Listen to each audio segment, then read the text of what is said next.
Assalamualaikum warahmatullahi wabarakatuh. Alhamdulillahilladzi hadana li hadza wa ma kunna linahtadiya laula an hadana Allah. Allahumma salli wa sallim wa barik wa karrim ala sayyidina Muhammad مفتاح باب رحمة الله عدد ما في علم الله صلاة وسلاما دائمين بدوام ملك الله وعلى آله وصحبه ومن والاه ما بعد. Hadirin hadirat yang dimuliakan Allah, barusan kita dengarkan nasihat yang begitu indah dari guru kita bersama Al-Habib Jindan bin Naufal bin Jindan, yang menjelaskan kepada kita pentingnya khusyuk dalam beribadah, pentingnya menghadirkan hati dalam beribadah, pentingnya ikhlas dalam beribadah. Sebab setiap amal apapun yang kita gunakan dan kita laksanakan, sebaik apapun, tanpa adanya ikhlas nggak bakal diterima oleh Allah. Jadi yang paling penting ya ahbab adalah niat utama kita mencari ridha Allah, bukan untuk yang lainnya. Lihat, Habib Jindan ngajarin kepada kita bukan cuma sholat mesti khusyuk, bahkan nangis pun mesti khusyuk. Hadirin, nangis kita untuk siapa? Untuk Allah. Ibadah kita untuk siapa? Untuk Allah. Dan semua yang kita lakukan untuk Allah pasti bakal bawa keuntungan buat kita. Dan memang ayolah ahbab, Allah subhanahu wa ta'ala menciptakan kita tujuannya untuk apa sih? Untuk ibadah. Ibadah pada Allah. Allah yang menyatakan dalam Al-Quran, wa ma khalaqtul jinna wal insa illa liya'budun. Tidaklah aku ciptakan jin dan manusia melainkan hanya untuk tunduk ibadah pada siapa? Pada Allah. Maka seorang yang menghambakan dirinya kepada Allah, maka dibikin semua makhluk bakal tunduk pada dia. Semua makhluk. Maka yang dinyatakan oleh ulama, man khafallah khafahu kullu syai' wa man lam yakhafillah yakhaf min kulli syai'. Orang yang takutnya pada Allah, maka semua makhluk dibikin takut sama dia. Dan orang yang enggak takut sama Allah dijamin bakal takut atas segala sesuatu. Hadirin hadirat yang dimuliakan Allah subhanahu wa ta'ala, kita kalau lihat kisahnya para aulia, para salihin, orang-orang yang dimuliakan Allah subhanahu wa ta'ala, lihat ketika mereka takutnya hanya pada Allah, maka semua makhluk takut sama dia. Sampai syaitan takut sama mereka. Hadirin, kita mungkin sering dengar kisah tentang Sayyidina Umar ibn al-Khattab, yang mana Nabi menyatakan, khair ibn al-Khattab, idza salaka Umar fajjan salaka syaitan fajjan akhar, fa inna syaitan la yafir min dhilli Umar. Ini Umar bin Khattab, kata Nabi Muhammad, kalau jalan lewat satu gang, syaitan cari gang lain. Kenapa? Syaitan takut melihat bayangannya Sayyidina Umar, bukan lihat wajah Sayyidina Umar, bukan lihat fisiknya Sayyidina Umar, tapi melihat bayangan Sayyidina Umar. Syaitan dikabur duluan. Hadirin, makanya ulama-ulama kita ngajarin, kenapa sih kita dianjurkan Pak, Bu, masang foto kaum solihin di rumah kita. Ya, kadang di rumah kita ini alhamdulillah, ya, kita ini nggak alergi hadirin dengan fotonya para aulia. Justru kita senang. Di rumah kita ada foto Sayyidil Walid Al-Habib Abdurrahman bin Ahmad Segaf kemuliaan, foto Al-Habib Umar bin Muhammad bin Salim bin Hafid, foto Al-Habib Muhammad bin Ali Al-Maliki, foto Al-Habib Saleh bin Muhsin Al-Hamid, foto Al-Habib Salim bin Ahmad bin Jindan, foto Al-Habib Ali Kuitang, foto Al-Habib Ali Bumur. Kenapa hadirin? Kenapa? Sebab kita yakin ini yang namanya fotonya para aulia. Dijelaskan oleh ulama pengertian foto dalam bahasa Arab, hadirin, namanya habsudzil. Jadi bayangan yang ditangkap. Jadi kalau kita bercermin nih Pak, kan ada bayangan kita, cuman kan bayangannya nggak ketangkap, makanya kita bergerak ikut bergerak. Tapi kalau foto bayangannya ditangkap, makanya pas diambil nggak bergerak lagi, udah begitu. Jadi kayak bayangan di pause. Jadi bayangan yang diambil. Nah kata ulama nih, itu foto-foto habaib itu tuh, itu merupakan bayangan. Kalau sani syaitan kabur dari bayangan Sayyidina Umar, lalu bagaimana syaitan gak kabur dari bayangan para kekasih-kekasihnya Allah? Ya. Jangan foto artis dipajang, jangan foto pemain bola. Waduh, kalau di rumahnya foto pemain bola bukan main udah. Ya. Foto ulama nggak ada, foto kaum solihin nggak ada. Hadirin, ya. Bayangan aulia bisa menyelamatkan kita dari syaitan. Kalau bayangan artis mah malah datengin syaitan ke rumah kita. Ya. Makanya nih, salah satu sir kenapa kita dianjurkan memasang foto aulia, foto solihin di rumah kita.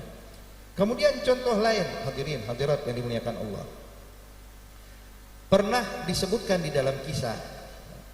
Jadi ada satu orang, subhanallah, seakan-akan dibuka hijab oleh Allah, sehingga waktu ingin berjalan menuju masjid, dia melihat ada satu syaitan maju mundur, Pak, mau masuk masjid keluar lagi.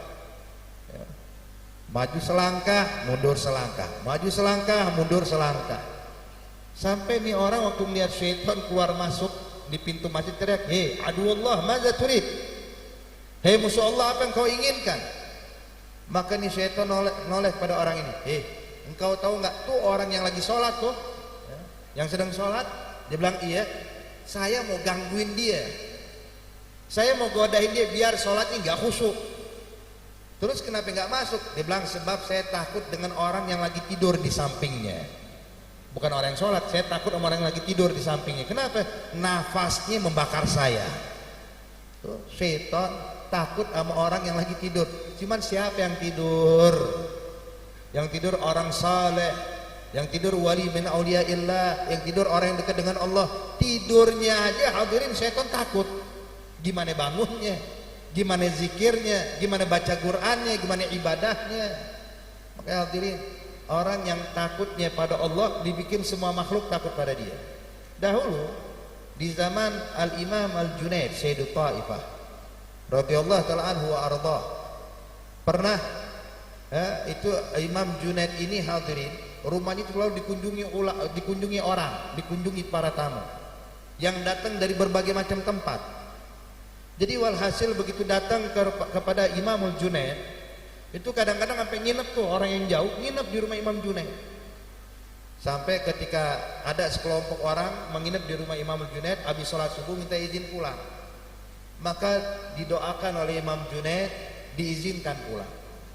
Berangkat nih rombongan, Pak. Begitu udah jalan kurang lebih berapa kilometer, mereka pun gak bisa melanjutkan perjalanan. Kenapa? Sebab di depannya ada singa lagi pada kumpul. Ma'sadah katanya ya. Ini sarang singa. Yang namanya singa kan hewan yang berkelompok. Dia gak hidup sendiri, berkelompok. Itu kalau dia berkelompok pindah-pindah tuh. Maka ini subhanallah, kawanan singa ini mereka berkumpul di tengah jalan yang biasa dilalui kaum muslimin. Waktu melihat, waduh, jangankan kelompok singa, satu singa kita takut. Akhirnya mereka bilang, gimana nih, lanjutkan, kita nggak mungkin, nunggu juga bahaya, asal kita pulang lagi ke rumah Imam Junaid. Ya paling nggak kita nginep lagi, nggak jadi masalah deh, daripada akhirnya kita melangkah terus maju kita dimakan singa. Balik kepada rumah Imam Junaid.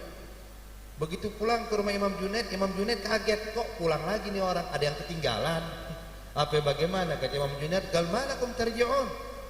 Kenapa pada balik? Ya Imam Junaid, kami sebenarnya nggak mau balik, cuman masalahnya di depan situ ada sekelompok singa lagi pada duduk di pinggir jalan. Jadi kita takut. Maka Imam Junaid kaget hadirin. Kagetnya kenapa? Dia bilang, "Hah? Takhafuna minal asad?" Kalian takut dari singa? Ini orang heran, ya Imam Junaid, emang siapa yang nggak takut sama singa? Singa binatang buas ya Imam Junaid. Dia bilang, "La haula wala quwwata illa billah." Ayo unjukin di mana itu. Dibawa hadirin Imam Junaid. Begitu ngeliat sekelompok singa lagi pada duduk. Dia bilang, "Oh ini nih yang gangguin kalian." Dia bilang, "Betul ya Imam Junaid." "Kalau gitu tunggu sebentar, aneh maju ke depan." Orang-orang, "Ya Imam Junaid jangan." Kata Imam Junaid, "Udah minggir." Maju Pak. Singa yang paling besar, singa jantannya tuh. Begitu ngeliat Imam Junaid datang, berdiri ketakutan hadirin. Bukan Imam Junaid yang takut, singa yang ketakutan. Begitu dia dekat, tahu tuh singa diapain? Dijewer kupingnya sama Imam Junaid. Dia bilang ente udah ane bilang jangan gangguin tamu-tamunya ane, minggir semua. Begitu diusir kabur tuh singa ngibrit semuanya hadirin. Kenapa? Sebab takutnya hanya pada Allah. Coba kalau kita jangankan sama singa deh, kadang kalau sama tikus kita takut hadirin. Hadirin hadirat, nih orang yang takutnya pada Allah dibikin semua makhluk takut sama dia. Makanya sampai urusan takut karena Allah, semuanya untuk Allah udah. Dan orang yang mengaitkan hatinya dengan Allah, maka ini orang yang bakal dimuliakan oleh Allah. Ambil kabar hadirin. Makanya kenapa para ulama mulia, kenapa para aulia mulia? Karena hubungan mereka dengan Allah.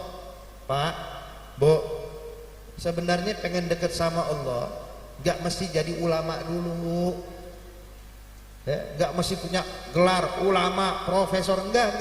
Siapapun itu pengen dekat sama Allah, pengen mulia di sisi Allah, pengen dicintai sama Allah, nggak mesti punya gelar macam-macam. Kita semua nih tanpa terkecuali punya kesempatan yang sama. Saya juga antum semua, kita semua punya kesempatan yang sama untuk bisa menjadi orang yang dicintai Allah. Gimana caranya, Beb? Caranya gampang, satu doang caranya. Apa? Ikutin Nabi Muhammad, ikutin Rasulullah udah. Apa yang kita tahu tentang Nabi ikutin. Pak, itu para sahabat jadi mulia sedemikian rupa di sisi Allah karena peneladanan mereka pada Nabi Muhammad. Coba bayangin gitu. Kita nggak bicara tentang ibadahnya sahabat, kita bicara bahkan kebiasaan sehari-harinya sahabat mirip kayak Nabi Muhammad. Itu Sayyidina Anas bin Malik radhiyallahu ta'ala anhu arda, beliau bilang, makanan kesukaan saya, makanan favorit saya apa? Dubba, labu. Itu makanan favorit saya. Orang bilang, kenapa ya Sayyidina Anas kok ente suka labu? Apakah memang rasanya enak? Apa memang ente ini subhanallah merasakan manfaat dari labu? Dia bilang bukan karena rasanya yang membuat saya suka kepada labu, juga bukan karena manfaatnya yang buat saya jadi favorit memakan labu. Tapi kenapa? Sebab saya pernah makan satu hidangan sama Nabi Muhammad. Ketika Nabi dihidangkan marok, kuah, di situ ada potongan labunya. Saya saksikan dengan mata kepala saya, itu Nabi tuh nyari-nyari mana labu. Ada labu diambil dimakan sama Rasulullah. Diperiksa lagi, di kuah dibolak-balik hadirin. Kenapa? Nabi nyari labu. Begitu dapat dimakan sama Nabi Muhammad, kata Sayyidina Anas, sejak itu labu menjadi makanan favorit saya. Kenapa? Biar mirip kayak Nabi Muhammad. Tuh makannya, belum ibadahnya, baru makannya doang, pengen kayak Nabi Muhammad. Hadirin, nih gimana gak mulia? Nih orang-orang kayak begini nih pasti dimuliakan oleh Allah. Ayo deh, kita mulai nih, kita semuanya. Kita sering hadir di majelis maulid, tanyakan pada diri kita berapa sunnah udah kita tinggalkan. Tadi Hibdina udah ngingetin sholat duha, sholat witir, baca Quran. Kemana itu dari rumah kita, Pak? Kemana itu duha dari diri kita? Witir kok bisa hilang dari rumah kita? Anak istri kita nggak kenal witir. Witir tahu sunnah, cuman diamalin nggak, jarang. Ya.